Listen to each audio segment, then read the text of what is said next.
يا أيها الناس اعبدوا ربكم الذي خلقكم والذين من قبلكم لعلكم تتقون الذي جعل لكم الأرض فراشا والسماء بناء وأنزل من السماء ماء فأخرج به من الثمرات رزقا لكم فلا تجعلوا لله أندادا وأنتم تعلمون وإن كنتم في ريب مما نزلنا على عبدنا فأتوا بسورة من مثله واعدوا شهداءكم من دون الله إن كنتم صادقين فإن لم تفعلوا ولا تفعلوا فاتقوا النار التي وقودها الناس والحجارة أعدت للكافرين وبشر الذين آمنوا وعملوا الصالحات أن لهم جنات تجري من تحتها الأنهار كلما رزقوا منها من ثمرة رزقا قالوا هذا الذي رزقنا من قبل وأوتوا به متشابها ولهم فيها أزواج مطهرة وهم فيها خالدون إن الله لا يستحيي أن يضرب مثلا ما بعودة فما فوقها فأما الذين آمنوا فيعلمون أنه الحق من ربهم وأما الذين كفروا فيقولون ماذا أراد الله بهذا مثلا يضل به كثيرا ويهدي به كثيرا وما يضل به إلا الفاسقين الذين ينقضون عهد الله من بعد ميثاقه ويقطعون ما أمر الله به أن يوصل ويفسدون في الأرض أولئك هم الخاسرون كيف تكفرون بالله وكنتم أمواتا فأحياكم ثم يميتكم ثم يحييكم ثم إليه ترجعون هو الذي خلق لكم ما في الأرض جميعا ثم استوى إلى السماء فسواهن سبع سماوات وهو بكل شيء عليم صدق الله العظيم صدق اللہ۔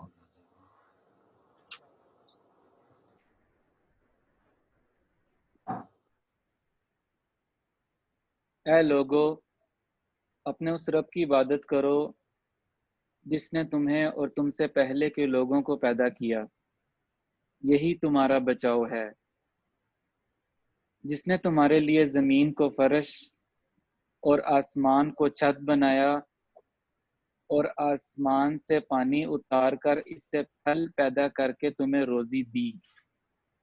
خبردار باوجود جاننے کے اللہ کے شریک مقرر نہ کرو۔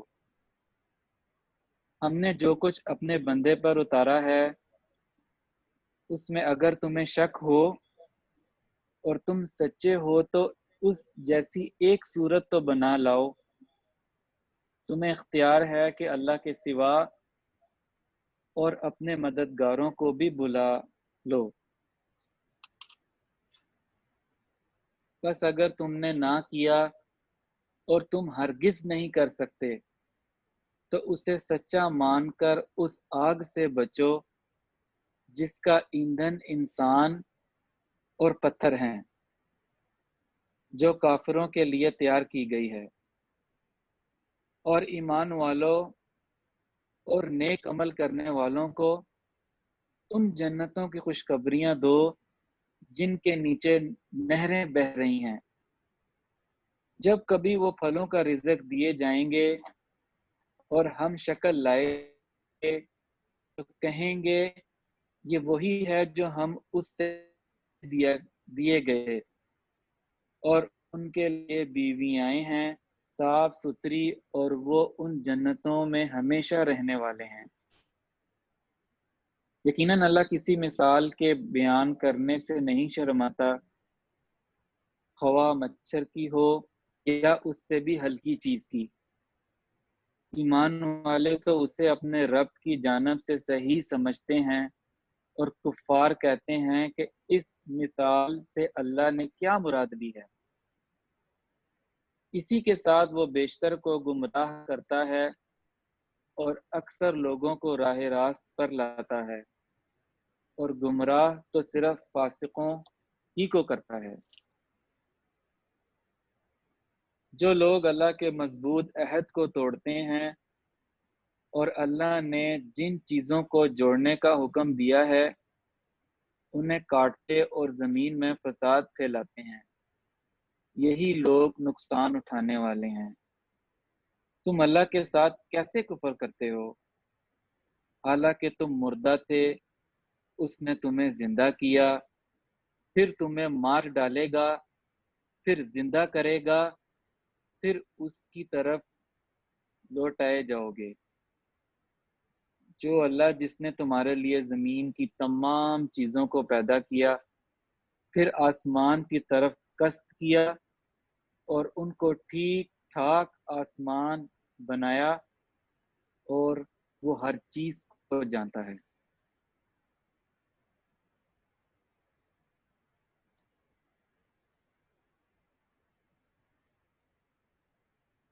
جی جزاک اللہ خیر فیصل۔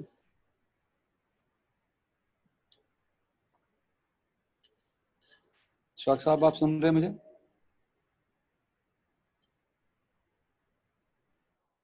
جی السلام علیکم ورحمۃ اللہ۔ جی ماشاء اللہ، جی جزاک اللہ خیر فیصل بھائی۔ اب ہم نیکسٹ بڑھتے ہیں انشاءاللہ آپ شفیق صاحب آپ کے لیے، کیونکہ یہ دوسرے ثانی تو پہلے ہم نے تھوڑا سا انٹروڈکشن کر لیا، تو انشاءاللہ یہ چلے گا پروگرام، اللہ تعالیٰ ہمیں توفیق دے۔ اور کیونکہ یہ شارٹ نوٹس پہ دوبارہ شروع کیا، جسٹ مطلب کل شام کو ڈیسائیڈ ہوا، تو کچھ فیملیز کو انوائٹ کیا ہے، کچھ آئیں گے انشاءاللہ، تو انشاءاللہ اس کو آباد کریں گے ہم بہت جلد، اگلے پروگرام میں انشاءاللہ واضح فرق آئے گا۔ تو ہم بڑھتے ہیں اگلے سیگمنٹ کی طرف۔ تو سورۃ الفیل، اس کا مختصر ترجمہ مختصر تفسیر اور کوئی سمجھ بوجھ وغیرہ۔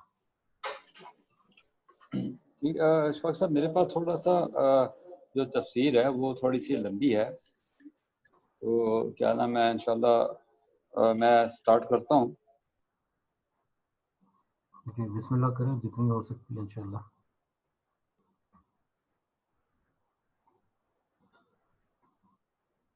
میوٹ کر دیا۔ جی جی ٹھیک ہے۔ آپ وہ کہہ رہے تھے کہ جی آپ کی آواز جو ہے نا وہ میں نے کہ تھوڑی بہت دور ہے، آپ کی آواز نہیں آ رہی تھی۔ بہرحال انشاءاللہ الحمدللہ تو میں اپنا سٹارٹ کرتا ہوں انشاءاللہ۔ تھوڑا سا لمبی ہے، تھوڑا سا یعنی کہ آدھے گھنٹہ لگ جائے گا انشاءاللہ، تو کوشش کروں گا کہ میں نے یعنی کہ جلدی سے وائنڈ اپ کریں انشاءاللہ، جلدی سے یعنی کہ سمجھ بھی آ جائے اور اتنا ٹائم بھی نہ لگے۔ بالکل انشاءاللہ۔ تو اعوذ باللہ من الشیطان الرجیم من حمدہ ونفخہ ونفثہ، بسم اللہ الرحمن الرحیم۔ تو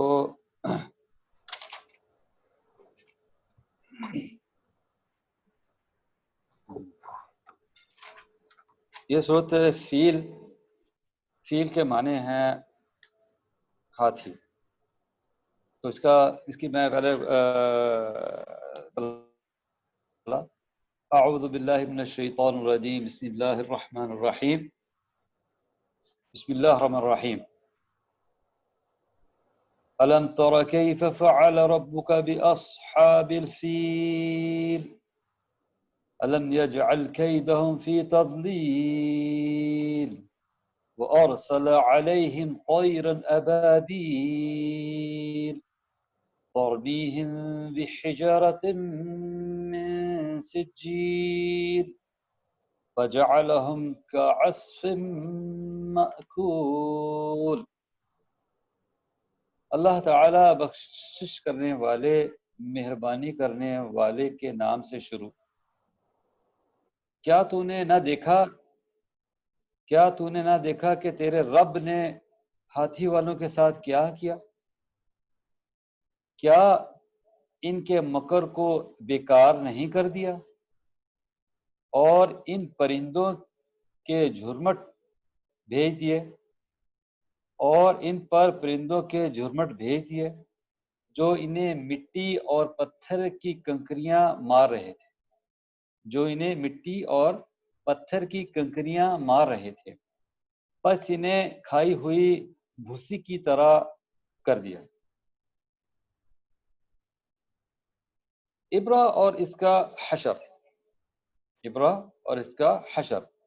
رب العزت نے قریش پر جو اپنی خاص نعمت انعام فرمائی تھی اس کا ذکر کر رہا ہے کہ جس لٹھیوں کو ساتھ لے کر کعبہ کو ڈھانے کے لیے چڑھائی کی تھی اللہ تعالیٰ نے اس سے پہلے کہ وہ کعبے کے وجود کو مٹائیں ان کا نام و نشان مٹا دیا.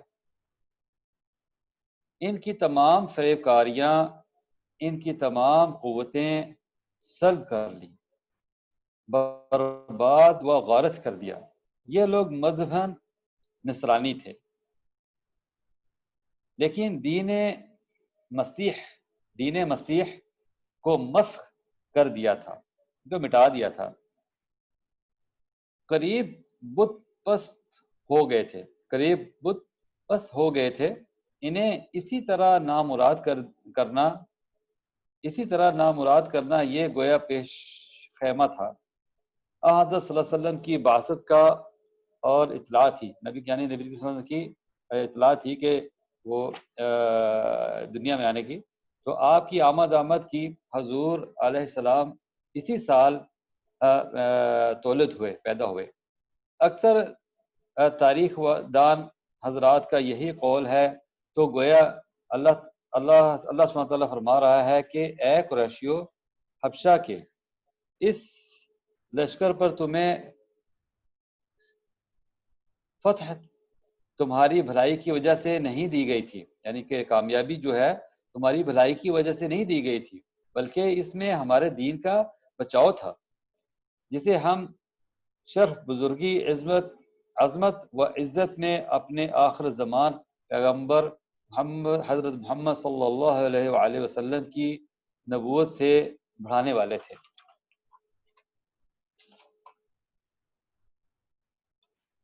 غرض اصحاب الفیل کا مختصر واقعہ تو یہ ہے جو بیان ہوا اور مطول واقعہ اصحاب الاخدود کے بیان میں گزر چکا ہے.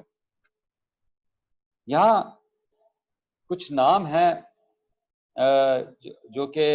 جو ایک بادشاہ تھا وہ قبیلہ حمیر کا تھا. اس کا نام تھا ذو نواس.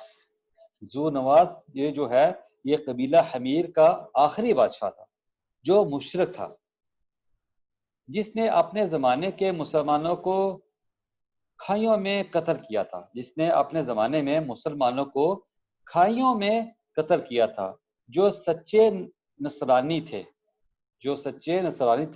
اچھا ان کی تعداد جو قتل کیا تھا اس مشرک بادشاہ نے جو کہ قبیلہ حمیر کا تھا ذو نواس، ٹھیک ہے، تو ان کی تعداد جو تھی تقریباً 20,000 تھے. وہ 20,000 نصرانی جو تھے ان کو اس نے قتل کیا.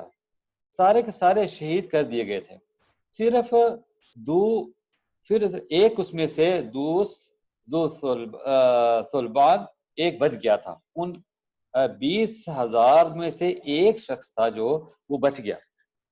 جو ملک شام جا پہنچا، جب وہاں سے بھاگا اور ملک شام جا پہنچا اور کیسر روم سے فریاد رسی کی، اور جب وہاں گیا کیسر روم جو تھا اس سے اس نے مدد چاہی.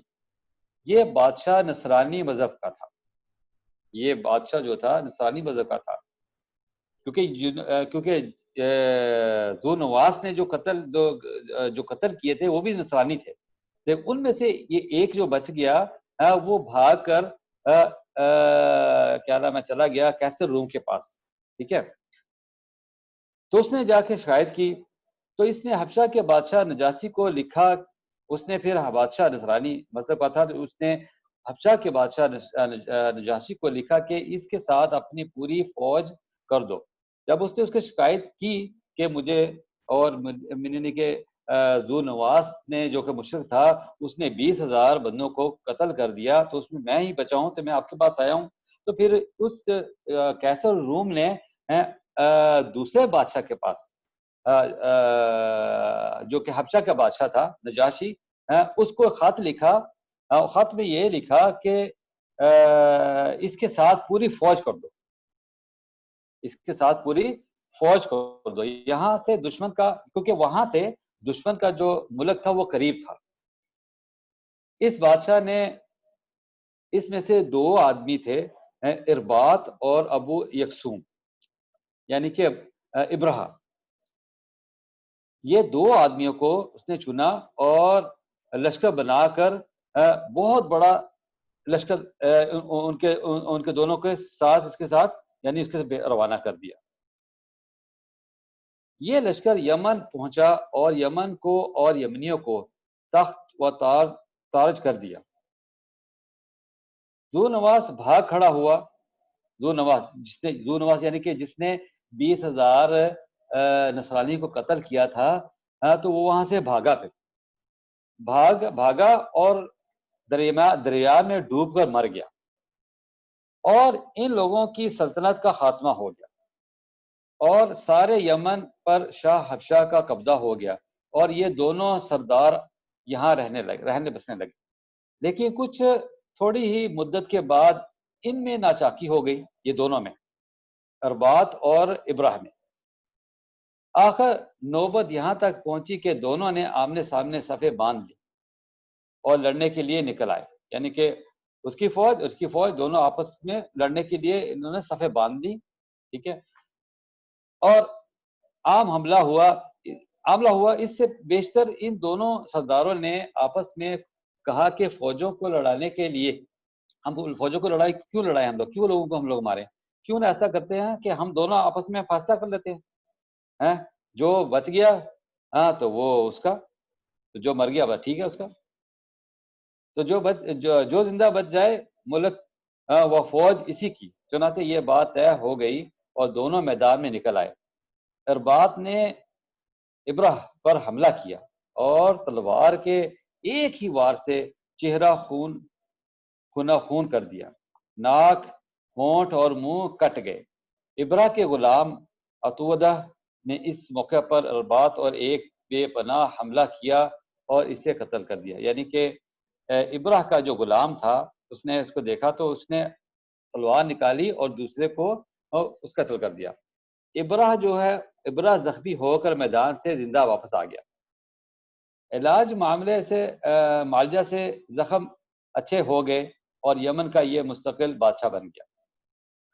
نجاشی حبشہ کو جب یہ واقعہ معلوم ہوا تو وہ سخت غصہ ہوا اور ایک خط ابرہ کو لکھا، اسے بڑی لعنت ملامت کی اور کہا کہ قسم اللہ کی میں تیرے شہروں کو پامال کر دوں گا اور تیری چوٹی کاٹ لاؤں گا. اس نے ابرہ نے چوٹی بھی رکھی ہوئی تھی. تو ابرہ نے اس کا جواب نہایت عاجزی سے لکھا اور قاصد کو بہت سارے ہدیے دیے اور ایک تھیلی میں یمن کی مٹی دی اور اپنی پیشانی کے بال کاٹ کر اس میں رکھ دیے اور اپنے خط میں اپنے قصوروں کی معافی طلب کی اور لکھا کہ یہ یمن کی مٹی حاضر ہے اور مٹی چوٹی کے بال بھی، کیونکہ اس نے قسم کھائی تھی کہ میں چھوڑوں گا تمہیں تمہاری. تو اس نے ابرہ نے بڑے آرام سے محبت سے اس کو منانے کے لیے اس قاصد کو کچھ انعامات بھی دیے اور مٹی بھی یمن کی دی اور اپنے بال بھی کاٹ کے اس کو دیے. تو اس نے لکھا کہ آپ اپنی قسم پوری کر لیجیے، یعنی کہ اس نے قسم کھائی تھی کہ میں تمہیں یہ کروں گا، اور ناراضگی معافی، اور یعنی کہ اس سے معافی بھی مانگی. اس سے شاہ حبشہ خوش ہو گیا اور یہاں کی سرداری اس کے نام کر دی، اس کے سرداری جو تھی اس کے نام کر دی، ابراہ کے نام کر دی. ٹھیک ہے. اب ابراہ نے نجاشی کو لکھا کہ میں یہاں یمن میں آپ کے لیے ایک ایسا گرجا تعمیر کر رہا ہوں، یعنی کہ وہ جو یہ لوگ تھے نصرانی تھے. تو ابراہ نے کہا کہ میں آپ کے لیے ایک بڑا زبردست ایک گرجا تیار کر رہا ہوں، اب تک دنیا میں کوئی ایسا نہ بنا ہو، اور اس گرجے گھر کا بنانا شروع کر دیا، اور اس گرجے گھر کو بنانا شروع کر دیا. بڑے اہتمام اور سے بہت اونچے، بہت مضبوط، بے حد خوبصورت، منقش و مزین گرجا بنایا. اس قدر بلند تھا کہ چوٹی تک نظر ڈالنے والے کی ٹوپی گر پڑتی تھی. جو بھی اس کو اتنا اوپر دیکھتا کہ اس کی جو ٹوپی پہنی ہوتی تھی وہ بھی ٹوپی پیچھے گر جاتی. اس لیے عرب اسے قلیس کہتے ہیں، عرب اسے قلیس کہتے تھے، یعنی ٹوپی پھینک دینے والا، ٹوپی پھینک دینے والا. اب ابراہ اشرم کو یہ سودی کے لوگ بجائے کعبہ اللہ کے حج کے اس کا حج کرے، اپنی ساری مملکت میں اس کی منادی کرا دی. عدنانیہ اور قحطانیہ عرب کے یہ بہت برا لگا، یعنی کہ جو عرب تھے. اب ابراہ نے کہا کہ بجائے کہ کعبہ یہ لوگ جائیں تو یہ کیوں نہ حج یہیں پہ کرے جو میں نے گرجا گھر بنایا ہے. تو جب عرب کو پتہ لگا، عدنانیہ اور قحطانیہ یہ عرب تھے، تو ان کو جب پتہ لگا تو انہیں بہت برا لگا. ادھر سے قریش بھی بھڑک اٹھے. تھوڑے دن میں کوئی شخص رات کے وقت اس کے اندر گھس گیا، گرجا گھر کے اندر. یہاں پہ ذرا غور کیجیے گا، یعنی کہ تھوڑے دن کے بعد اس گرجا گھر میں ایک شخص تھا، وہ اس پہ گھس گیا اور اس میں غلاظت کر دی اس پہ.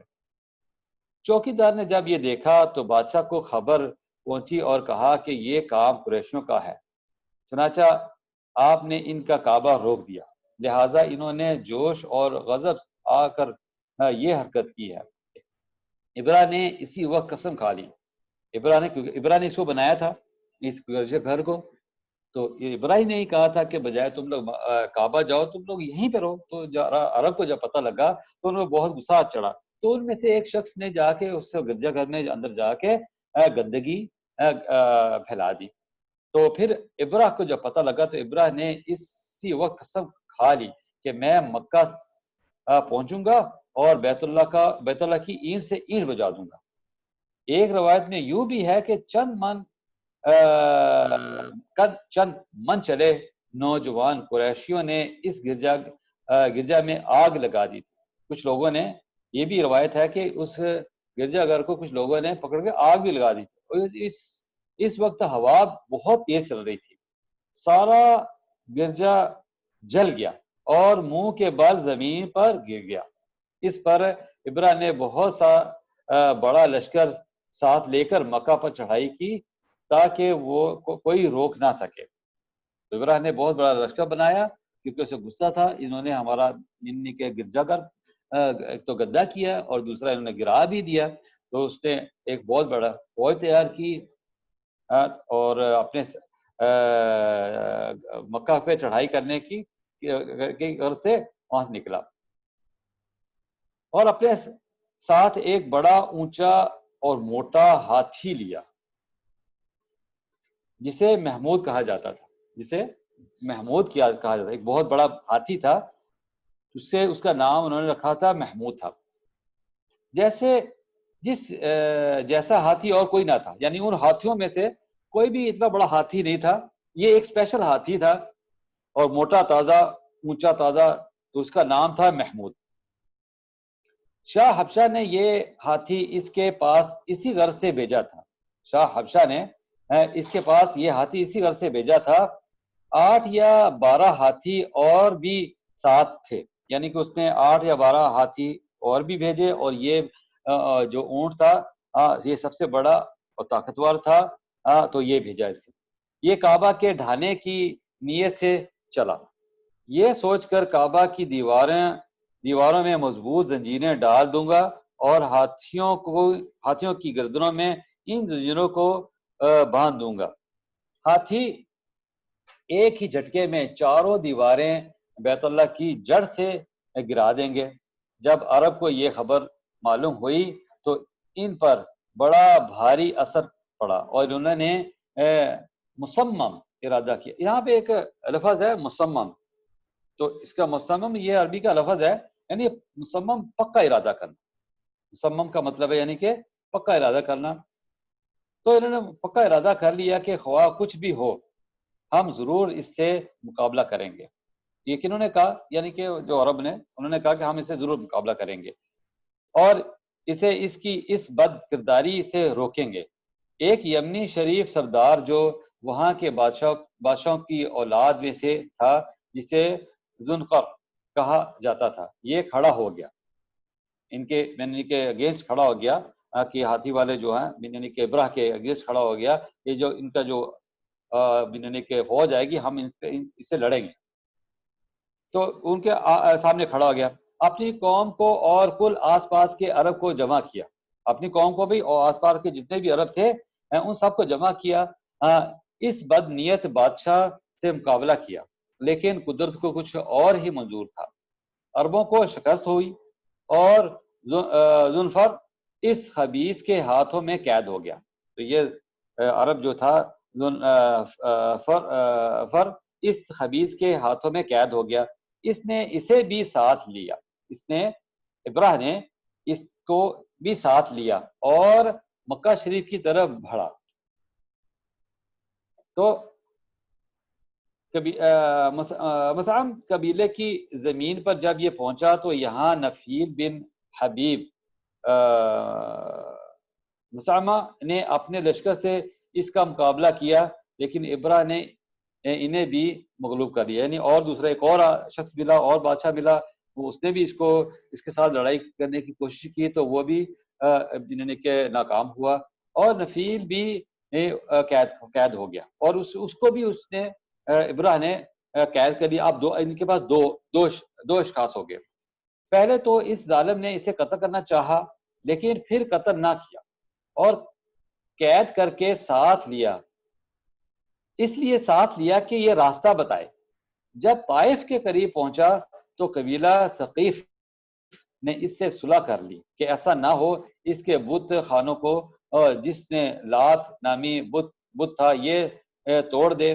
اس نے بھی ان کی بڑی آؤ بھگت کی، انہوں نے ابو الغال کو اس کے ساتھ کر دیا، یہ تمہیں وہاں کا راستہ بتائے گا، یعنی کہ ابو الغال کو اس کے ساتھ کر دیا، یہ تمام وہاں کے یعنی کہ یہ بھی تمہیں راستہ بتائے گا۔ ابراہ جب مکہ کے قریب مغمس کے پہنچا تو اس نے یہاں پڑاؤ کیا۔ اس کے لشکر نے آس پاس مکہ والوں کے جو جانور اونٹ وغیرہ چر چک رہے تھے سب کو اپنے قبضے میں کیا۔ ان جانوروں میں 2 اونٹ تو صرف عبد المطلب کے تھے۔ اب وہاں پہ بہت سارے جانور اور بھی تھے، تو ان جانوروں میں 2 اونٹ جو تھے وہ 200 اونٹ تو صرف عبد المطلب کے تھے۔ اسود بن معدود جو اس کے لشکر کے ہر اول کا سردار تھا، اس نے ابراہ کے حکم سے ان جانوروں کو لوٹ لیا، جس پر عرب شاعروں نے اس کی ہجو میں اشعار تذیف کیا ہے کہ یعنی کہ اچھا بہرحال اب ابراہ نے اپنے قاصد ذاتہ حمیدی مکہ والوں کے پاس بھیجا کہ مکہ کے سب سے بڑے سردار کو میرے پاس لاؤ۔ اب اس نے کیا کیا کہ اپنا ایک قاصد جو تھا وہ ان کے رب کے پاس بھیجا کہ ان کو بتاؤ جا کے کہ ان کا جو سردار ہے اس کو میرے پاس لاؤ، کیونکہ اس سے مجھے بات کرنی ہے، اور یہ بھی اعلان کرو کہ میں مکہ والوں سے لڑنے کو نہیں آیا۔ اب اس نے کہا کہ انہیں بتاؤ کہ میں مکہ والوں سے لڑنے کے لیے نہیں آیا ہوں، میرا ارادہ صرف بیت اللہ کو گرانے کا ہے۔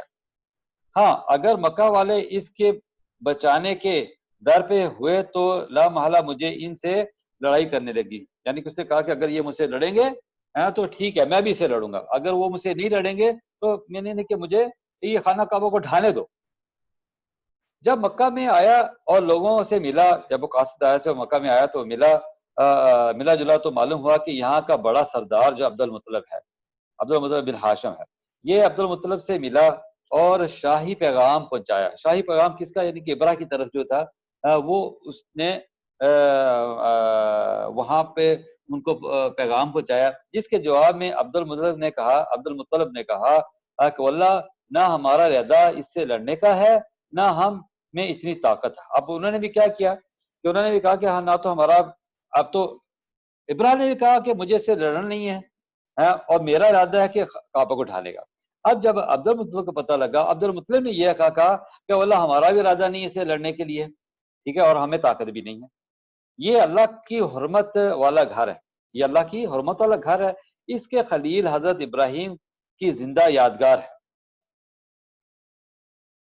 اللہ گرجا اللہ کا ہے تو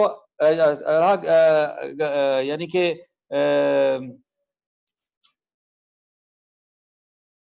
اللہ اگر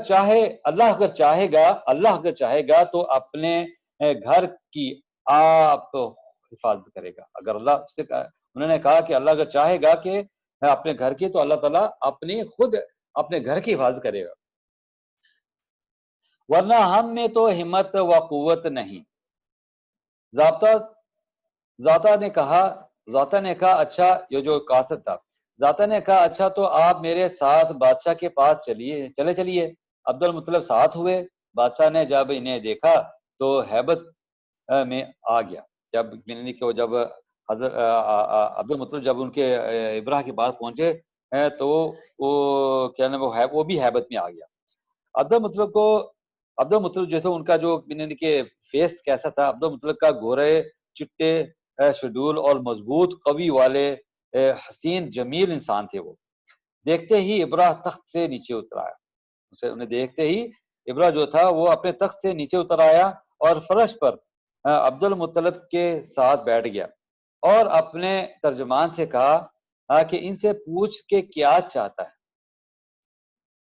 ابرہ نے کہا کہ اس سے پوچھ کے کیا چاہتا ہے؟ عبد المطلب نے کہا میرے 200 اونٹ جو ہیں، جو بادشاہ نے لے لیے ہیں، انہیں واپس کر دیا جائے۔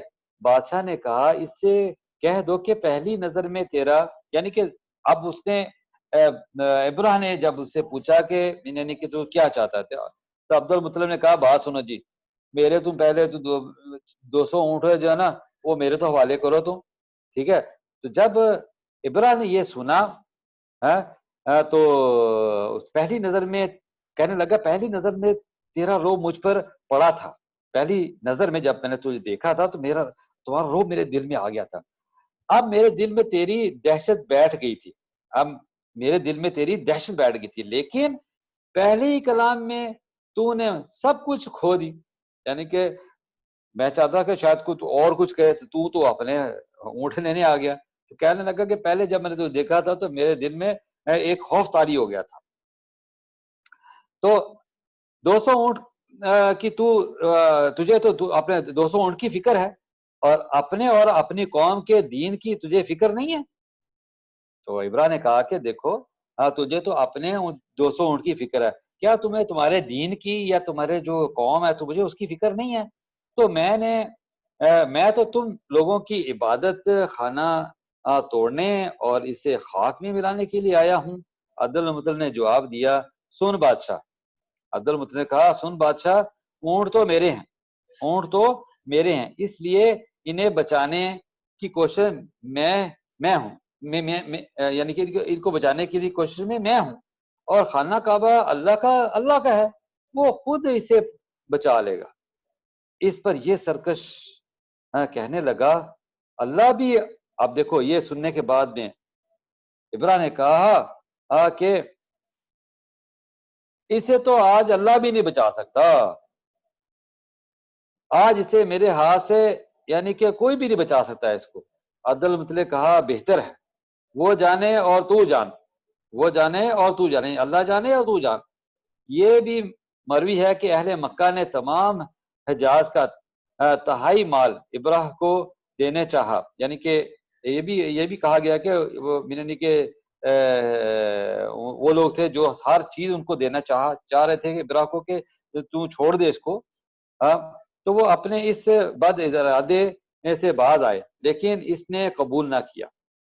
خیر عبد المطلب تو اپنے اونٹ لے کر چل دیے، اس نے ابراہ نے اس کے جو 200 اونٹ تھے وہ تو عبد المطلب کو دے دیے، اور عبد المطلب صاحب جناب اللہ وہاں سے نکل گئے، اور آ کو قریش کو حکم دیا اپنے اونٹ لے کے قریش میں جب آئے، اپنے قبیلے میں جب آئے تو عبد المطلب نے یہ اپنے قوم کو حکم دیا کہ مکہ بالکل خالی کر دو، مکہ بالکل خالی کر دو اور پہاڑوں پر چلے جاؤ، مکہ خالی کر دو اور پہاڑوں پر چلے جاؤ۔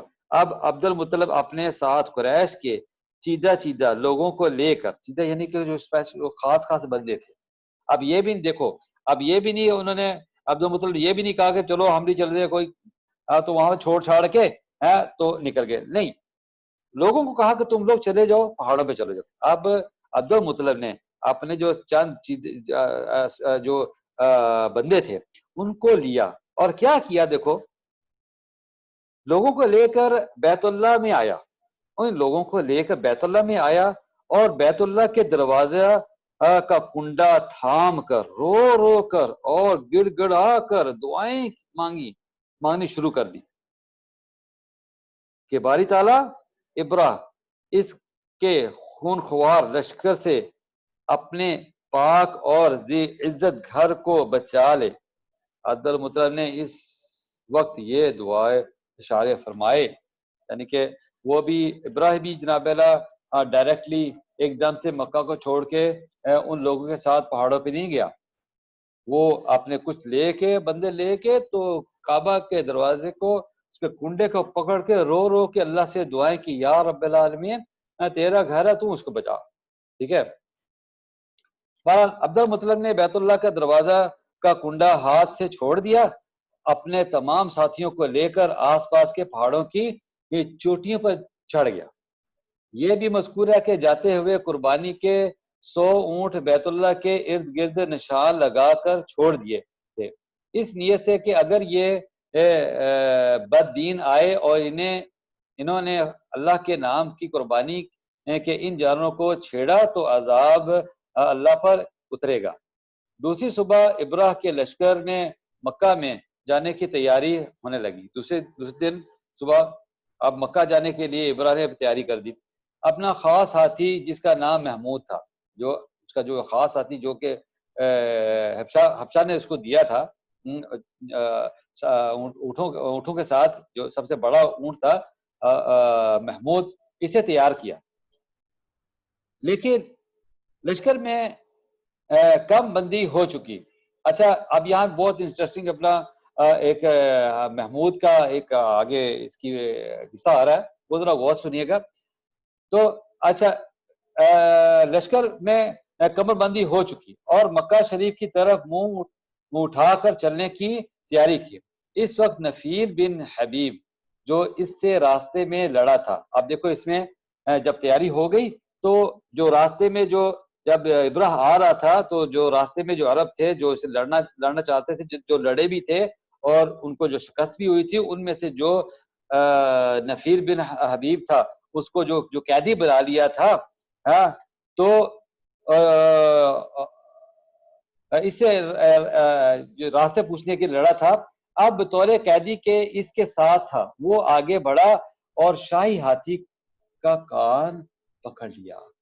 اس نفیل بن حبیب نے جب وہ اٹھنے لگے چلنے لگے تو اس نے اس ہاتھی کا کان پکڑ لیا اور کہا محمود، اس نے کہا محمود بیٹھ جا، یہ ہاتھی کے کان میں کہہ رہا ہے کون؟ نفیل بن حبیب، یہ ہاتھی کان میں کہہ رہا ہے محمود بیٹھ جا، اور جہاں سے آیا ہے وہیں خیریت کے ساتھ چلا جا. تو اللہ تعالیٰ کے محترم شہر میں ہے، تو اللہ کے محترم شہر میں ہے، یہ کہہ کر کان چھوڑ دیا اس ہاتھی کا. ہاں، اس کو یہ کہہ کر اس ہاتھی کا کان چھوڑ دیا اور بھاگ کر قریب کی پہاڑی میں جا چھپا. محمود ہاتھی یہ سنتے ہی بیٹھ گیا. محمود جو تھا ہاتھی جو، وہ یہ سنتے ہی بیٹھ گیا. اب ہزار جتن فیل بان یعنی کہ جو ہاتھیوں کا جو تیار کرنے والا، اب اس نے ہزار جتن کر لیے. لشکر بھی کوشش کرتے، لشکری جو دوسرے بھی کوشش کرتے رہے، تھک گئے، لیکن ہاتھی اپنی جگہ سے ہمسا ہی نہیں تھا، یعنی کہ ہلا ہی نہیں. سر پر ان کے مارے، یعنی کہ سر کے اس ہاتھی کے سر کے پر بھی مارا، ادھر ادھر بھی بھالے اور پرچھے مارے اور آنکھوں میں آنکھیں ڈال رہے ہیں. غرض تمام جتن کر لیے، یعنی کہ انہوں نے بہت کوشش کی اس ہاتھی کو اٹھانے کے لیے، تو تمام جتن کر لیے، لیکن ہاتھی جنبش بھی نہیں کرتا اور ہلتا بھی نہیں تھا.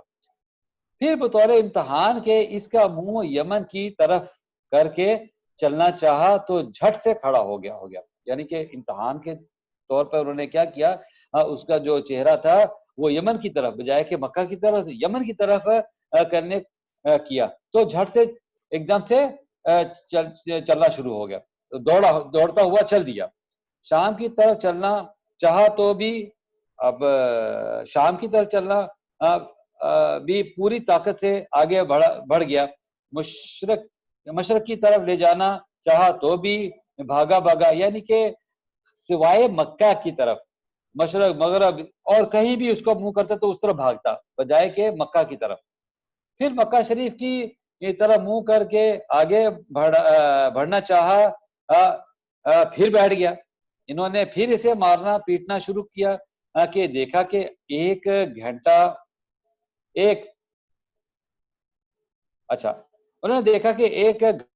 گھٹا تو پرندے کا جھرمٹ بادل کی طرف سمندر کی کنارے کی طرف سے چلا آ رہا ہے. پھر ابھی پوری طرح دیکھ بھی نہیں پائے تھے کہ وہ جانور سر پر آ گئے. وہ جانور جو تھے وہ سر پر آ گئے. طرف کا مطلب ہے چاروں طرف سے سارے لشکر کو گھیر لیا. ان میں سے ہر ایک کی چونچ میں ایک مسور یا ماش کے دانے برابر کنکری تھی اور دونوں پنجوں میں 2 کنکریاں تھی. یہ ان پر پھینکنے لگے. جس پر کنکری آن پڑی وہ وہیں ہلاک ہو گیا. اب تو اس لشکر میں بھگدڑ مچ گئی. ایک نفیل کرنے لگا، ہر ایک نفیل کرنے لگا، کیونکہ اسے ان لوگوں نے اپنا رہبر اور راستہ بتانے والا سمجھ رکھا تھا. نفیل تو ہاتھی کو کہہ کر پہاڑ پر چڑھ گیا. دیگر اہل مکہ ان لوگوں کی یہ درگت اپنی آنکھوں دیکھ رہے تھے اور نفیل وہیں کھڑا شیر پڑ رہا تھا، وہیں بیٹھا شیر پڑا تھا. اب جائے پناہ کہاں ہے جب خدا خود طاق میں لگ گیا. سنو شرم بدبخت مغلوب ہو گیا. اب یہ اچھا، بہرحال اس واقعے کے متعلق بہت سے اشعار ہیں جس میں اس قصے کو بیان کیا اور کہا کہ کاش تو اس وقت موجود ہوتا جب کہ اس ہاتھی والوں کی شامت آئی اور وادی کے محسب میں اس پر عذاب کے سنگریزے برسے. اچھا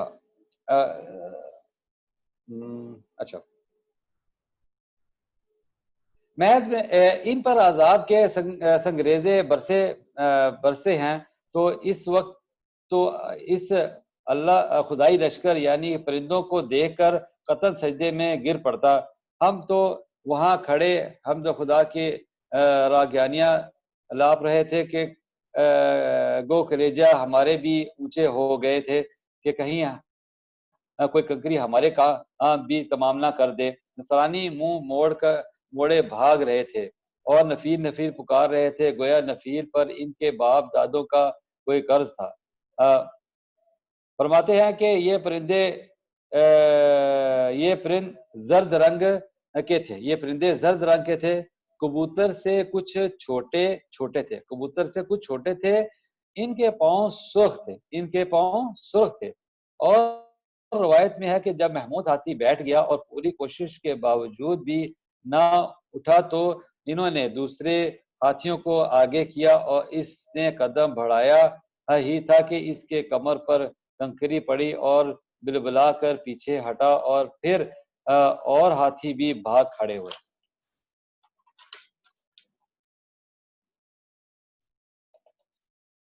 اور ادھر برابر کنکریاں آنے لگیں، اکثر تو وہیں ڈھیر ہو گئے اور بعض جو ادھر ادھر بھاگ نکلے تھے ان میں سے بھی کوئی جاں ورنہ ہوا۔ بھاگتے بھاگتے ان کے اعضاء کٹ کٹ کر گرتے جاتے تھے اور بالآخر جان سے جاتے تھے۔ ابراہ بادشاہ بھی بھاگا لیکن ایک ایک عضو بدن جھڑنا شروع ہو گیا، یہاں تک کہ خصیم کے شہروں میں سے سنا میں جب وہ پہنچا تو بالکل گوشت کا لوتھڑا بنا ہوا تھا، وہاں بلک کر دم توڑا اور کتے کی موت مرا، دل تک پھٹ گیا تھا۔ قریشیوں کو بڑا مال ہاتھ لگا، قریشیوں کو جو قریش کے مکہ کے تھے ان کو بہت بڑا قریشیوں کا بڑا مال ہاتھ لگا۔ عبد المطلب نے تو سونے سے ایک کنواں پر کر لیا تھا۔ زمین عرب میں آبلا اور چیچک اسی سال پیدا ہوتے ہوئے دیکھے گئے اور اس طرح سپند اور خنزل وغیرہ کے کڑوے درخت بھی اس سال زمین عرب میں دیکھے گئے۔ پس اللہ تعالیٰ بزرگان رسول معصوم صلی اللہ علیہ وسلم اپنی یہ نعمت یاد دلاتا ہے اور گویا فرمایا جا رہا ہے کہ اگر تم میرے گھر کی اسی طرح عزت و حرمت کرتے رہے اور میرے رسول کو مانتے ہیں تو میں بھی اسی طرح تمہاری حفاظت کرتا اور تمہیں دشمنوں سے نجات دیتا۔ اچھا یہاں پہ دیکھیں ابابیل جمع کا صیغہ ہے، اس کا واحد لغت عرب میں پایا نہیں جاتا۔ سجیل کے معنی ہے بہت ہی سخت، اور بعض مفسرین کہتے ہیں کہ یہ دو فارسی لفظوں سے مرکب ہے، یعنی سنگ اور گل یعنی پتھر اور مٹی۔ غرض سجیل وہ ہے جس میں پتھر مع مٹی کے ہو، سجیل وہ ہے جس میں پتھر مع مٹی ہو۔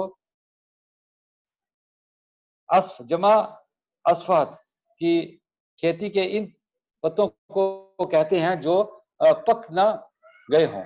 ابابیل کے معنی یعنی کہ ہم لوگ کوئی بھی ابابیل پرندہ نہیں ہے، ابابیل کے معنی ہیں گروہ جھنڈ، بہت سارے پے در پہ جمع شدہ ادھر ادھر سے آنے والے۔ بعض نحوی کہتے ہیں کہ اس کا واحد ابابیل ہے۔ ابن عباس رضی اللہ تعالی عنہ فرماتے ہیں ان پرندوں کی چونچ تھی اور پرندوں جیسے اور نیچے اور پنجے تھے کتوں جیسے۔ اکرمہ رحمۃ اللہ فرماتے ہیں کہ یہ سبز رنگ کے پرندے تھے جو سمندر سے نکلے تھے، ان کے سر درندوں جیسے تھے اور اقوال بھی ہیں۔ یہ پرند باقاعدہ ان لشکروں کے سروں پر باندھے کھڑے تھے اور پھر چیخنے لگے، پھر پتھر ان کے جس کے سر میں لگا اس کے نیچے سے نکل گیا اور دو ٹکڑے ہو کر زمین پر گر گیا، یعنی کہ جس کے پر یہ پتھر گرتا تو وہ اس کے سر سے لے کے نیچے تک نکل جاتا اور اس کے دو ٹکڑے ہوتے. جس کے عضو پر گرا وہ عضو ساقط ہو گیا، ساتھ ہی تیز آندھی آئی، اس کے ساتھ ہی تیز آندھی بھی آئی، جس سے اور آس پاس کے کنکر بھی ان کی آنکھوں میں گھس گئے اور سب تہ و بالا ہو گئے. عصف کہتے ہیں چارے کو، اور کٹی کو، اور گھیوں کے درخت کے پتوں کو. معقول یہ اس کا یہ قرآن میں جو قصف معقول، معقول سے مراد ٹکڑے ٹکڑے کیا ہوا ہے. حضرت ابن عباس رضی اللہ عنہ سے مروی ہے کہ عصف کہتے ہیں بھوسی کو جو اناج کے دانوں کے اوپر ہوتی ہے. ابن زید فرماتے ہیں مراد کھیتوں کے وہ پتے ہیں جنہیں جانور چر چکے ہوں. مطلب یہ ہے کہ اللہ نے ان کا تہس نہس کر دیا اور عام خاص کو ہلاک کر دیا، عام اور خاص کو ہلاک کر دیا. ان کی ساری تدبیریں پس پڑ گئیں، کوئی بھلائی انہیں نصیب نہ ہوئی اور ان کی خبر پہنچائے ایسا بھی کوئی ان میں صحیح سالم نہ رہا. جو بھی بچا وہ زخمی ہو کر اور اس زخم سے پر جاں ورنہ ہو سکا. خود بادشاہ بھی گویا ایک گوشت کے لوتھڑے کی طرح ہو گیا تھا. جوں تو سنا میں پہنچا لیکن وہاں جاتے ہی اس کا کلیجہ پھٹ گیا. اور کون؟ یہ ابرہ. اور واقعہ بیان کر ہی چکا تھا جو مر گیا. اس کے بعد اس کا لڑکا یکشویمین کا بادشاہ بنا.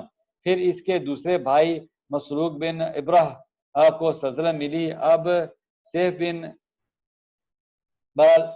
حضرت عائشہ صدیقہ رضی اللہ عنہ سے عنہا کا بیان ہے کہ ابرہ کے لشکر کے فیل بان اور چرکٹے کو میں نے مکہ شریف میں دیکھا. دونوں اندھے ہو گئے تھے، دونوں اندھے چل پھر نہیں سکتے تھے اور بیک بھیک مانگتے تھے.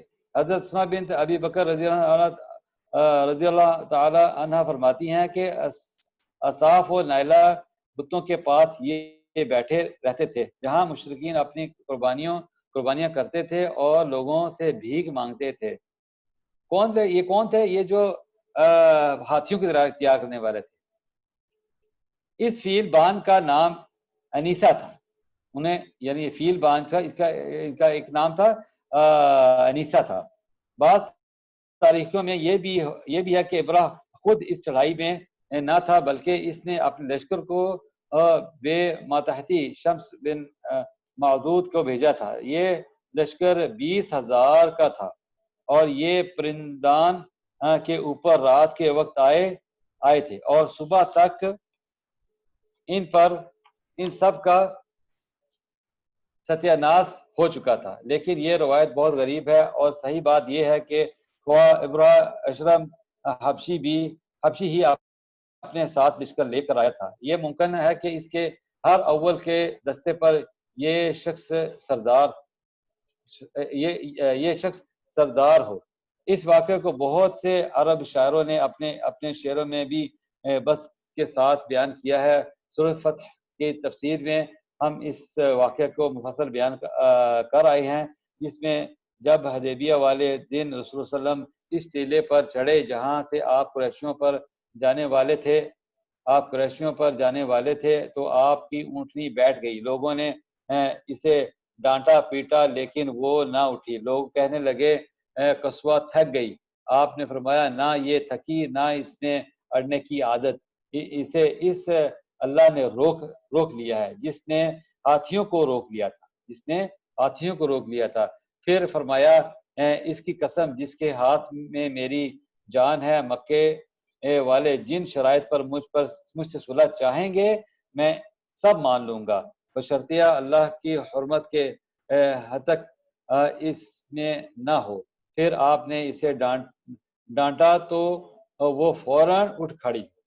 یہ حدیث صحیح بخاری میں ہے. بخاری مسلم کی ایک اور حدیث میں ہے اللہ تعالیٰ نے مکہ پر سے ہاتھیوں کو روک لیا. اللہ تعالیٰ نے مکہ پر سے ہاتھیوں کو روک لیا اور اپنے نبی کو وہاں قبضہ دیا اور اپنے ایماندار بندوں کو سنو آج اس کی حرمت ویسی ہی لوٹ کر آ گئی ہے جیسے کل تھی. خبردار ہر حاضر کو چاہیے کہ غیر حاضر کو پہنچا دے. اللہ تعالیٰ کے فضل و کرم سے سورۃ فیل کا تفسیر ختم ہوئی. یہ سورۃ فیل کی جو تفسیر تھی کافی لمبی تھی. بہرحال اللہ تعالیٰ ہمیں سمجھنے کی توفیق عطا فرمائے. اس میں جو مجھ سے کوتاہی کوئی غلطی ہوئی جس کو سمجھ نہیں آئی میں معافی چاہتا ہوں. میری وضاحت شاید اتنی نہ ہو کہ میں کسی کو اچھا سمجھا سکوں، لیکن مجھے اس میں تھوڑا اس کو جو پڑھتا ہے اس کو اس میں بہت ساری چیزوں کا خود پتہ لگتا ہے، لیکن سننے والے کو بہت کم شاید سمجھ آئی ہو میری. تو میں آپ سے معذرت چاہتا ہوں کہ جو بھی اس میں کوئی غلطی کوتاہی کوئی الفاظ کی کچھ ہوئی ہے تو اللہ تعالیٰ مجھے معاف فرمائے انشاءاللہ. جزاک اللہ خیر. صرف یہ آپ کا ہی معاملہ نہیں ہے، یہ ہمارا بھی، بلکہ ہم جو 3 ساتھی جو جڑے ہیں وحید مدثر صاحب، وحید صاحب اور میں، میرا خیال ہے کہ ہم تینوں ہی ایسے ہیں. ہمیں ابھی بیان کرنا نہیں آتا، تفصیل بتانی نہیں آتی، ہمارے پاس الفاظ نہیں ہیں، ووکیبلری کی کمی ہے. تو جو مبلغ لوگ اور مقرر لوگ جیسے بول سکتے ہیں ڈیفینیٹلی ہم تو شاید اس طرح سے نہیں بول سکتے. میں اپنی تو بہت واضح طور پہ مجھے پتا ہے کہ میں تو اس قابل نہیں ہوں، اور اگر آپ بھی اس طرح کا اظہار کر رہے ہیں. بہرحال تفصیل تو جتنی گہرائی میں جاتے رہیں سمندر میں، ہمیں تو ایک کنارے سے دوسرا کنارہ نظر نہیں آتا، بس سمندر ہی سمندر نظر آتا ہے. تو اللہ تعالیٰ ہم سب کو سمجھنے کی توفیق عطا کرے. جتنا ہم تھوڑا کرتے ہیں یقیناً اگر ہم تھوڑی سی کوشش کریں گے تو ہماری بیان کرنے کی صلاحیت، ہماری سمجھانے کی صلاحیت بھی انشاءاللہ بڑھے گی، اور اللہ تعالیٰ اس میں ضرور برکت ڈالے. بہرحال آپ کی تفسیر ماشاءاللہ بہت اچھی تھی. اللہ تعالیٰ آپ کو مزید اس میں بہتری لانے کی توفیق عطا کرے انشاءاللہ. اس میں جو میرے کچھ کمنٹس ہیں اس میں، وہ اس پہ بعد میں بات کریں گے. لیکن جو مجھے کیونکہ میں نے تو اس طرح سے کبھی کوئی تفصیل وغیرہ یا ترجمہ تھوڑا بہت پڑھا ہوئے، وہ بھی اردو سٹائل میں. تو جو سب سے بڑا جو میرے لیے یہاں پر میسج ابھی ملا ہے، جو میں ابھی یہ مودودی صاحب کی تفصیل جو ہے اس میں بھی دیکھ رہا تھا، کہ یہ ابابیل جو ہم اردو میں ہمیشہ ہی ٹرانسلیشن یہی کرتے ہیں کہ ابابیل ایک پرندہ ہے جو آیا. ابابیل کے یعنی پرندہ جو ابابیل ہے اس کے جھنڈ آئے. تو یہ میرے لیے ایک بڑی ایک اہم خبر جو آج مجھے سمجھ آئی. تو ابابیل ایکچولی عربی میں جھنڈ کے نام ہے، جھنڈ کے جھنڈ، گروہ در گروہ. طیرن پرندہ ہے. وہ پرندہ کیا ماہیت ہے اس کی تفسیر جو ہے وہ مختلف تفسیروں میں ملتی ہے. اردو میں ابابیل ایک پرندے کو کہا جاتا ہے، جس کی وجہ سے ہم اردو جاننے والے جو ہیں وہ بس اس کا ابابیل ہی ترجمہ کرتے رہیں. تو بہرحال جزاک اللہ خیر. اس میں آپ نے جو وضاحت کی یا ہمیں جو ابھی دیکھنے کا موقع ملا، اس میں ہمیں کم از کم ایک چیز اضافی پتہ چلی. باقی جو حالات و واقعات تھے اور جو سٹوری تھی وہ بھی کچھ سمجھ آئی. اللہ تعالیٰ ہمیں مزید سمجھنے کی توفیق عطا کریں. تو اس بارے میں اگر آپ کے پاس مزید کچھ الفاظ ہیں کہ یہ ابابیل ہم ابابیل ہی سمجھتے رہیں، لیکن یہ طیرن ابابیل جو پرندہ تھا، چھوٹا سا پرندہ تھا، اس کی مختلف وضاحتیں ملتی ہیں ہمیں. وہ جھنڈ در جھنڈ آئے، اور انہوں نے جو کنکر برسائے وہ مٹی اور پتھر کے ملے ہوئے تھے، اور وہ کتنا سائز ہو سکتا ہے وہ چھوٹا سا. اگر آپ کے 2-4 سٹیٹمنٹس اگر آپ دے سکتے ہیں. ہاں جی، کیا نام ہے یہ ہم لوگ بھی یہی سمجھتے ابابیل پرندہ، لیکن اس تفسیر میں پڑھنے سے ہمیں مزید پتہ لگا کہ یہ ابابیل پرندہ نہیں ہے، یہ دراصل جھنڈ یعنی کہ گروپ کے تھے. تو ان کی یہ جو پرندہ تھا یہ کبوتر سے تھوڑا چھوٹا تھا، اور یہ ریڈ کلر کا تھا. اس کی شکل جو انہوں نے یہاں پہ بتائی گئی ہے کہ وہ اور ہی کوئی تھا، لیکن ہم لوگ یہی سمجھتے رہے ہیں کہ یہ ابابیل یہ پرندہ ہی ہے، لیکن یہ طیر ہے. طیر یعنی کہ اڑنے والا. طیارہ جیسے طیارہ ہو، طیارہ یعنی کہتے ہیں ہم جہاز، تو جو اڑنے والی چیز ہو اسے طیر ہی کہا جاتا ہے، ٹھیک ہے نا، طیر. تو وہ پرندہ جو ہے یعنی کہ اس کا جو صحیح نام ہے وہ تو اس میں کہیں نہیں ہے، لیکن انہوں نے اس کا وضاحت کی ہے کہ وہ اس کا چونچ کیسی تھی اور پاؤں کیسے تھے، یوں کر کے ہے. یہ مودودی صاحب کی تفصیل جو ہے، تفسیر اس کے کچھ جملے ہیں جو میں یہاں پر آپ کو پڑھ دیتا ہوں. بسم اللہ الرحمن الرحیم. اصل میں طیرن ابابیل جو ہے یہ الفاظ استعمال ہوئے اس سورہ میں. اردو زبان میں چونکہ ابابیل خاص قسم کے پرندے کو کہتے ہیں، اس لیے ہمارے ہاں لوگ عام طور پر یہ سمجھتے ہیں کہ ابرہا کی فوج پر ابابیلیں بھیجی گئیں، لیکن عربی زبان میں ابابیل کے معنی ہیں بہت مختلف ہیں. بہت سے متفرق گروہ جو پے در پے مختلف سمتوں سے آئے، یعنی ابابیل کا مطلب بہت سارے متفرق قسم کے چیزوں کے یا پرندوں کے یا جو بھی ایک آبجیکٹ ہے اس کے گروہ جو مختلف سمتوں سے، چاروں سمتوں سے آ رہے ہیں، ٹھیک ہے، جو مختلف سمتوں سے گروہ در پہ مختلف سمتوں سے آئیں، خواہ وہ آدمیوں کے ہوں یا جانوروں کے، وہ گروہ ہیں صرف جو مختلف سمتوں سے آ رہے ہیں. اکرما اور قتادہ کہتے ہیں کہ جھنڈ کے جھنڈ پرندے بحر احمر کی طرف سے آئے تھے. سعید بن جبیر اور اکرما کہتے ہیں کہ اس طرح کے پرندے نہ پہلے کبھی دیکھے گئے تھے اور نہ بعد میں کبھی دیکھے گئے. یہ نہ نجد کے پرندے تھے، نہ حجاز کے، اور نہ ہی تہامہ یعنی حجاز اور بحر احمر کے درمیان جو ساحلی علاقہ ہے، نہ ہی اس علاقے کے تھے. ابن عباس کہتے ہیں کہ ان کی چونچیں پرندوں جیسی تھیں اور پنجے کتے جیسے تھے. اکرما کا بیان ہے کہ ان کے سر شکاری پرندوں کے سروں جیسے تھے، اور تقریباً سب راویوں کا متفقہ بیان ہے کہ ہر پرندے کی چونچ میں ایک ایک کنکر تھا اور پنجوں میں دو دو کنکر تھے. مکہ کے بعض لوگوں کے پاس یہ کنکر ایک مدت تک محفوظ رہے. چنانچہ ابو نعیم کے نوفل بن ابی معاویہ کا بیان نقل کیا ہے کہ میں نے وہ کنکر دیکھے ہیں جو اصحاب فیل پر پھینکے گئے تھے. وہ مٹر کے چھوٹے دانے کے برابر سیاہی محل سرخ رنگ کے تھے. ابن عباس کی روایت ابو نعیم نے یہ نقل کی ہے کہ وہ چلغوزے کے برابر تھے، اور ابن مردویہ کی روایت میں ہے کہ بکری کی مینگنی کے برابر. ظاہر ہے کہ سارے سنگریز ایک ہی جیسے ہوں گے، ان میں کچھ نہ کچھ فرق ضرور ہوگا. بہرحال یہ ہمارے لیے ایک اہم اضافہ ہے. اور باقی جزاک اللہ خیر، آپ نے جو تفصیل بیان کی بہت تفصیل کے ساتھ، تو اس کا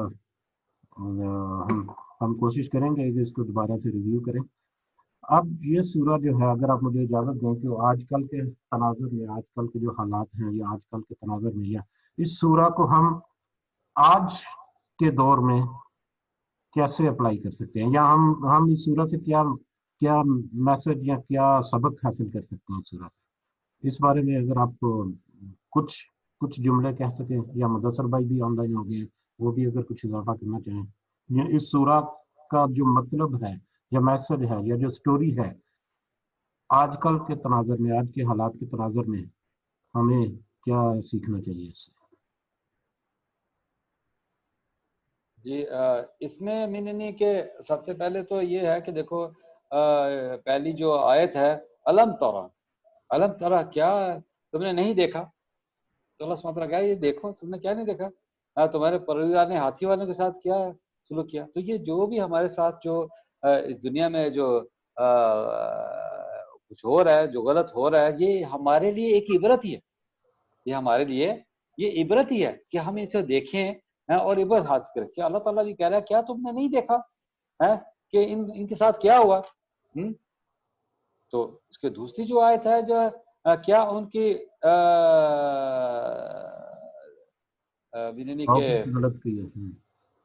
ہاں بہرحال یہ عبرت حاصل کرنے کے لیے اس میں کہا گیا کہ ان کو دیکھو کہ ان کے ساتھ کیا ہو گیا. ہمیں بھی عبرت ہی حاصل کرنی چاہیے. آج کل کہ جو یہ وبا جو پھیلی ہوئی ہے, اللہ سبحانہ ہم سب کو بچائے. یہ اب میں اس میں زیادہ مزید میرے پاس علم تو نہیں ہے کہ میں کچھ اپنے منہ سے کچھ کہہ سکوں. اگر آپ میں کچھ علم ہے تو آپ واضح کر دیں. لیکن پہلا جو اس کا جملہ ہے جو علم تارا, مجھے تو اس میں ہی سارا کچھ نظر آ گیا. کیا تم نے نہیں دیکھا؟ کیا ہم دیکھ نہیں رہے ہیں لوگوں کو؟ لوگ کس کس مصیبتوں میں ہیں, کس کس بیماریوں میں مبتلا ہے, کیسے کیسے کہ لوگ اپنی زندگی کتنی مشکل سے گزر بسر کر رہے ہیں. تو ہم جب انہیں دیکھیں, ہمیں اللہ سبحانہ تعالیٰ کا شکر ادا کرنا چاہیے. اللہ تعالیٰ شکر ہے تو نے ہمیں اب تک اپنے حفظ مان میں رکھا ہوا ہے. اب تک نے ہمیں اتنی نعمتیں دی ہوئی ہیں کہ کوئی نعمت الحمدللہ ابھی تک ہم سے چھوٹی نہیں ہے. تو یا اللہ تو اس نعمت کو جتنی ہمیں ہماری آپ نے جو ہمیں نعمتیں دی ہیں, یا اللہ ہم اس کا شکر ادا کرتے ہیں. یا اللہ تو ان نعمتوں کو بڑھا دیا. تو میں تو یہ دیکھ رہا ہوں عبرتی دنیا میں جو بھی میری آنکھ دیکھتی ہے, میں تو اپنے اللہ کی طرف سے عبرت کی نگاہ سے دیکھتا ہوں میں کہ آج اگر ان کے ساتھ ہو رہا ہے, کل اللہ رحم کرے ہمارے ساتھ نہ ایسا کوئی ہو. جی بالکل. تو جیسے صاحب اگر آپ کے پاس کچھ ہے تو آپ بھی ذرا اس میں روشنی ڈال دیں سر. السلام علیکم ورحمۃ اللہ وبرکاتہ. وعلیکم پہلے السلام. تو معذرت چاہتا ہوں بہت بہت, کسی کام میں آفس کے پاس گیا تھا, بس ابھی گھر پہنچا ہوں. میں نے یہ موبائل آن کیا, ابھی تھوڑی دیر ہی ہوئی ہے, تو میں تو یہ نہیں سن سکا ابھی کلاس کی. انشاءاللہ آپ لوگ ریکارڈنگ کر رہے ہیں تو شیئر کیجیے گا, پھر میں سنوں گا بیٹھ کے کس ٹائم پہ. ضرور انشاءاللہ. میں کچھ تھوڑا سا اضافہ کرنا چاہوں گا, پھر پروگرام کے اگلے سیگمنٹ پڑھیں گے. مجھے جو سمجھ آتی ہے, جیسے شفیق صاحب آپ نے کہا ابھی کہ علم ترى کیف, کیا تم نے نہیں دیکھا کہ تمہارے پروردگار نے ہاتھی والوں کے ساتھ کیا کیا. اللہ تعالیٰ نے قرآن مجید میں جو سٹوریز بتائی ہیں پچھلے انبیاء کی, یا پچھلے زمانوں کے جو احوال بتائے گئے ہیں, وہ صرف مثال کے طور پہ بہت, مطلب ساری کی ساری ہسٹری اور ساری کی ساری تفصیلات جو ہیں وہ قرآن مجید میں نہیں ہے, صرف مثالیں دے کر بتائی گئی ہیں ان لوگوں کے لیے جو ان کو سمجھنا چاہیں, جو ان سے ہدایت لینا چاہیں. تو ان بہت ساری مثالوں میں سے, ان بہت ساری سٹوریوں میں سے جو قرآن میں آئی ہیں, یہ ایک سٹوری ہے. اس میں اللہ تعالیٰ نے ہمیں ایک واقعے کی طرف ہماری رہنمائی کری, یا ایک تھوڑی سی تفصیل بتائی. اب ہم یہ دیکھتے ہیں کہ اللہ تعالیٰ نے صرف ایک مثال بیان کی ہے. اس طرح کی کئی مثالیں ہیں جہاں پر اللہ تعالیٰ نے مسلمانوں کی آزمائش میں ڈالا اور انسانوں کو آزمائش میں ڈالا, دیکھنے کے لیے کہ کون صبر کرتا ہے اور کون احسن عمل کرتا ہے, اور کون یہ سمجھتا ہے کہ اگر ہمارے اوپر کوئی آزمائش ہے تو وہ اللہ کی طرف سے, اور اللہ کی طاقت یا اللہ کے سامنے پوری کائنات کی طاقتیں بے بس ہیں. اگر ہم آج کے تناظر میں دیکھیں اور یہ سورہ فیل کو کمپیئر کریں اس کے ساتھ, تو یہ طیرن ابابیل, جو طیرن پرندہ بہت چھوٹا, مختلف روایات میں مجھے یہاں تک تو نہیں ملی, لیکن مختلف جگہوں پہ میں نے جو سنا ہے اس کا سائز اتنا بڑا نہیں تھا, چھوٹا سا بالکل پرندہ. اور اس نے جو کنکر اٹھائے ہوئے, یہ مودودی صاحب کی جو تفسیر ہے اس کے مطابق ایک کنکر چونچ میں اور 2 کنکر ان کے پنجوں میں, 3 کنکر. اب ایک چھوٹا سا پرندہ اور وہ کتنا سا بڑا کنکر اٹھا سکتا ہے, اور وہ آئے جھنڈ کے جھنڈ, انہوں نے ہزاروں کی فوج اور ہاتھیوں کے اوپر برسایا جن کو بھس بنا دیا گیا. یہ اللہ کی طرف سے ایک نشانی ہمیں سمجھ آتی ہے کہ اللہ کے لیے طاقت تعداد میں یا سائز میں نہیں ہے, اس کے حجم میں نہیں ہے. آپ کے پاس کتنا بڑا کٹھارا ہوگا تو آپ درخت کاٹ سکتے ہیں, اگر اللہ چاہے تو ایک چھوٹی سی رسی سے یا چھوٹے سے دھاگے سے بھی آپ کو بہت بڑا زخم بنا سکتا ہے, معاذ اللہ. تو اللہ کے لیے حجم, طاقت, اس کا والیوم, اس کی تعداد یہ میٹر نہیں کرتی. بلکہ اس کے لیے اس میں جو تاثیر ہے وہ اثر کرتی ہے. ہمارے آج کل کے ماحول میں جیسا آپ نے ذکر کیا، ایک پینڈیمک کی سچویشن ہے، ایک وائرس جو پھیلا ہوا ہے پوری دنیا میں. ہمیں اگر اس کو تھوڑا سا جائزہ لیں تو اللہ تعالیٰ نے کم از کم میری توجہ اس صورت سے ڈائریکٹلی اس آج کل کے حالات میں ضرور کر دی ہے. یہ وائرس جو ہے، آپ سوشل میڈیا میں آپ نے دیکھا بہت قسم کے مختلف ویوز ہیں. کوئی کہتا ہے کہ یہ دجالی سازشیں ہیں، لیبارٹری میں تیار کیا گیا ہے، بس انسانوں کو مارنے کے لیے کیا گیا ہے. کوئی کہتا ہے کہ نہیں، یہ ایک طبعی طور پہ ہے. جو بھی ہے، جس مرضی پوائنٹ آف ویو کو آپ سمجھ لیں یا اپنا لیں، یہ بالآخر اللہ کی ایک آزمائش ہے. اور اللہ کی آزمائش ایسی کہ ایک ایسا جانور، وائرس کی اگر ٹیکنیکل ڈیفینیشن دیکھیں تو virus looks like a non living thing. مطلب وائرس جو ہے وہ اگر ہوا میں کہیں پھر رہا ہے تو وہ ایک نان لیونگ تھی، ایک مردہ حالت میں ہے، اس میں کوئی جان نہیں ہے، وہ زندہ نہیں ہے. وہ اس وقت زندہ ہوتا ہے جب وہ کوئی ایسی جگہ پہ ٹچ کرے یا ایسی جگہ پہ اس کو انوائرمنٹ ملے جو اس کے لیے بہت موافق ہے. اور اس وائرس کے لیے سب سے موافق جو انوائرمنٹ ہے وہ حلق کے بعد جو ہمارے پھیپھڑوں کے جو سیلز ہیں، وہ جب ان کے ساتھ ٹچ کرتا ہے تو وہ اس میں سرایت کر دیتا ہے، پھر وہ اپنا کام شروع کر دیتا ہے. ادروائز نارمل سرفیس پہ، ہوا میں کہیں پہ بھی وہ گھوم پھر رہا ہے تو وہ ایک نان لیونگ تھنگ ہے، وہ ایک بے جان چیز ہے جو اگر 10 12 15 منٹ تک یا شاید 20 منٹ تک اگر کہیں پڑا رہے تو آٹومیٹکلی اپنی جو موت خود ہی مر جاتا ہے. اب وہ ایک ایسی چیز جس کا حجم، جس کا سائز اتنا چھوٹا ہے کہ ایک آنکھ تو کیا ایک نارمل سی دوربین سے بھی نہیں دیکھ سکتے ہیں، اس کے لیے ایک اسپیشل خودبین چاہیے.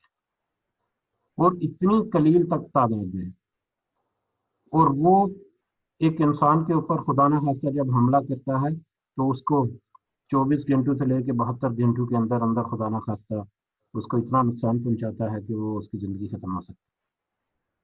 وہ جب انسان کے اوپر حملہ کرتا ہے تو ایک ہفتہ 10 دن 12 دن تک اس کو پتہ ہی نہیں چلتا کہ میرے اوپر کوئی حملہ کر دیا گیا. تو ایک اتنی چھوٹی چیز، ابابیل بہت بڑی ہوگی اس کے مقابلے میں، انہوں نے جو کنکریاں پکڑی ہیں وہ بھی بہت بڑی ہوں گی. یہ اتنی چھوٹی چیز جو اللہ نے کسی بھی طرح سے آزمائش، بے شک وہ دجالی قوتوں سے ہے، وہ بھی اللہ نے ہی ان کو کچھ ان کے لیے چھوٹ دی ہوئی ہے جس کی وجہ سے وہ اس میں کامیاب ہو جاتے ہیں، یا اس کی طرف سے اپنی ایک آزمائش ہے. جو بھی ہے، اتنی بڑی قوتیں اس کے سامنے ڈھیر ہو گئی، پوری اکانومیز کلیش ہو گئی. بڑی بڑی کمپنیز ہمیں سننے میں آ رہا ہے جو بلینز آف ڈالرز کا بزنس کرتی تھی وہ دیوالیہ ہو رہی ہیں پوری دنیا میں. جو بڑے بڑے ملک جو یہ گھمنڈ سے کرتے تھے، جن کو یہ غرور تھا کہ ہم سے زیادہ ترقی آج تک کسی نے نہیں کی، ان کی پوری اکانومیز بیٹھ گئی. ان کے اتنے حالات برے ہیں کہ آج پرسانے حال نہیں.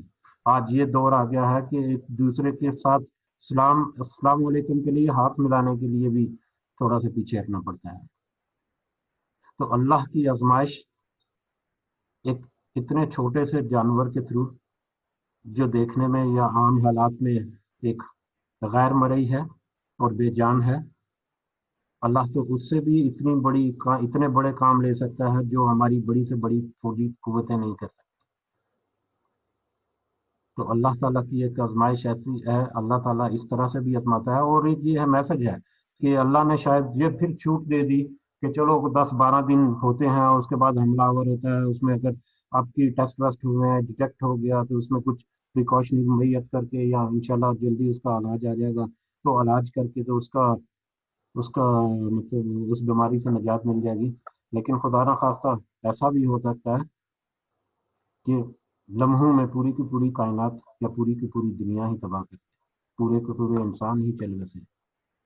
تو یہ اللہ کی طاقت وقت، سائز، حجم، اس کی ظاہری حیت ان چیزوں کی محتاج نہیں. یہ اللہ تعالیٰ کی اذن پر ہے کہ وہ کس طرح سے اور کس حد تک ہم کو آزما سکتا ہے. اور اللہ تعالیٰ سے دعا ہے کہ اللہ تعالیٰ ہمیں صبر دے اور اللہ تعالیٰ ہمیں سمجھنے کی توفیق دے کہ آمین. جو بھی اللہ نے ہمیں سمجھایا ہے ان پرانی سٹوریوں سے، اور اس کے بعد بہت ساری ایسی سٹوریز اور بھی ملیں گی جس میں مطلب بہت ساری قوتوں نے اپنے بالکل چھوٹے سے لشکر کے ساتھ اپنے حیات طیبہ دیکھیں آپ صلی اللہ علیہ وسلم کی جو غزوات ہوئے ہیں، اس کے بعد جو جنگیں ہوئی ہیں، مسلمانوں کے ساتھ اللہ نے کتنا احسان کیا کہ ان کی بالکل معمولی سی قوت کے ساتھ اتنی بڑی امپائر ان کے حوالے کر دی اللہ نے. تو یہ بھی اللہ کی ایک شان تھی، اللہ کی طرف سے ایک طاقت عطا کی تھی. اور اسی طرح آج کل کے حالات میں جو بالکل ایک معمولی سا ایک جانور جو ہے اس نے اتنی بڑی تباہی مچا دی، یہ بھی اللہ کی طرف سے ایک آزمائش ہے. تو یہ اللہ کی طاقت کی نشانیوں میں سے ایک حقیر سی نشانی ہے جو اللہ نے ہمیں دکھائی. اس میں سے کچھ لوگ سمجھتے ہیں، کچھ لوگ ہماری طرح اگنور کر دیتے ہیں. اللہ تعالیٰ ہمیں سمجھنے کی اور اس سے ہدایت لینے کی توفیق عطا فرمائے. آمین آمین انشاءاللہ. جزاک اللہ خیر اشفاق بھائی، آپ نے بہت اچھا ملنے کے خلاصہ سا بیان کیا ہے. اللہ سبحانہ وتعالیٰ جزاک اللہ ہمیں خیر. اور آپ سب کو نیک اعمال کرنے کی توفیق عطا فرمائے. آپ مدثر صاحب ذرا آپ دعا کرا لیں انشاءاللہ. جزاک اللہ خیر. آپ بھی تھکے ٹوٹے آئے لگتا ہے آفس سے، ہو گیا تھوڑا کہ ابھی آپ لوگوں نے کھانا نہیں کھایا ہوگا، تو بس اتنا ٹائم زیادہ نہیں ہم لوگ لیں گے انشاءاللہ. نہیں کوئی بات نہیں. صاحب بس آپ میں وہ آج دعا اتنے عرصے بعد محفل آج ہماری الحمدللہ سٹارٹ ہوئی ہے، تو میں وہ ٹھیک ہے. مدثر بھائی مطلب ہم وہ جو ریاض الصالحین ہے وہ اسکپ کرتے ہیں کیونکہ ٹائم کافی ہو گیا، اور کوشش کریں گے کہ ہم مینیج کریں with in the time limits ہمیشہ. تو ٹھیک. پروگرام کو ری ارینج بھی کر سکتے ہیں. تو آپ لوگوں نے حدیث ابھی پڑھ لی ہے یا ابھی پڑھنی ہے؟ نہیں وہ اسکپ کر رہے ہیں ہم ابھی کیونکہ ٹائم کا اچھا اسکپ زیادہ کر ہو رہے ہیں. گیا. ٹھیک ہے ابھی دعا کافی کر ہو لیتے گیا ہیں پھر انشاءاللہ. چلیں. ابھی آپ دعا کا تھوڑا سا بتا دیں اور اس کے بعد دیکھیں چلو انشاءاللہ اگر یہ ویکلی پروگرام کر لیں اور تھوڑا سا مختصر کر لیں تو وہ بعد میں بھی ٹھیک ہے بہتر ہے انشاءاللہ. جی. اعوذ باللہ من الشیطان الرجیم. بسم اللہ الرحمن الرحیم. یہ دعا ایک بہت ہی پیاری اور بہت ہی اچھی دعا ہے، تو یہ آج انشاءاللہ کریں گے. بسم اللہ الرحمن الرحیم. اللہم انی اعوذ بک من زوال نعمتک وتحول عافیتک وفجاءت نقمتک وجمیع سخطک. اس کا ترجمہ ہے کہ اے اللہ بے شک میں تیری پناہ مانگتا ہوں تیری نعمتوں کے زوال سے، تیری عافیت کے بدل جانے سے، اور تیری سزا کے اچانک وارد ہو جانے سے، اور تیری ہر قسم کی ناراضگی سے. اب زوال کے معنی جو ہے وہ چھن جانا کسی چیز کا، یا ٹل جانا، دور ہو جانا، یا ختم ہو جانا. اللہ نے نعمت کس کو کہا ہے؟ صراط الذین انعمت علیہم. اب دین کو نعمت کہا ہے اللہ نے، دین کے رستے پہ چلنا انعام ہے. اس کے علاوہ دوسری بھی نعمتیں ہیں جیسے کہ زندگی ہے، صحت ہے، مال ہے، اولاد، اچھا ماحول، خوشحالی وغیرہ. تو یہ سب جو ہے نعمتیں اللہ تعالیٰ کی طرف سے. اچھے سے برے حالات کی طرف آنا انسان کو توڑ کے رکھ دیتا ہے. جیسے ہم کمزور انسان ہیں، ایسی آزمائش کو نبھانا بہت ہمت کا کام ہوتا ہے. تو اس دعا کے ذریعے ہم اللہ تعالیٰ کی پناہ اور حفاظت مانگتے ہیں کہ جو نعمتیں تو نے ہمیں عطا کی ہیں، ہمیں دی ہیں، وہ ہم سے چھن نہ جائیں. اور حول کے معنی ہے بدل جانا. عافیت ہے اس میں، عافیت جیسے سکون، چین، امن، یہ سب عافیت ہے. اور میں تیری عافیت کے بدل جانے سے تیری پناہ مانگتا ہوں. اسی طرح فجاعتی اچانک ہے، نعمتک یہ نقمتک جو ہے وہ سزا عذاب. اس میں جو ہے ہم یہ اللہ تعالیٰ سے پناہ مانگی گئی ہے کہ یا اللہ تیری پناہ میں آتے ہیں اچانک تیری سزا اور عذاب سے، اچانک آ جانے والی جو سزا ہے عذاب اس سے. اور وہ جمیع سخطک، تیری ناراضگی ہر قسم کی ناراضگی سے. تو یا اللہ تیری پناہ لیتے ہیں کہ تو ناراض نہ ہو جائے ہم سے. یہ دعا تھی بہت ہی پیاری اور بہت ہی اچھی دعا ہے. تو یہ میں نے اب شارٹ سے کی ہے. جزاک اللہ خیر شیخ.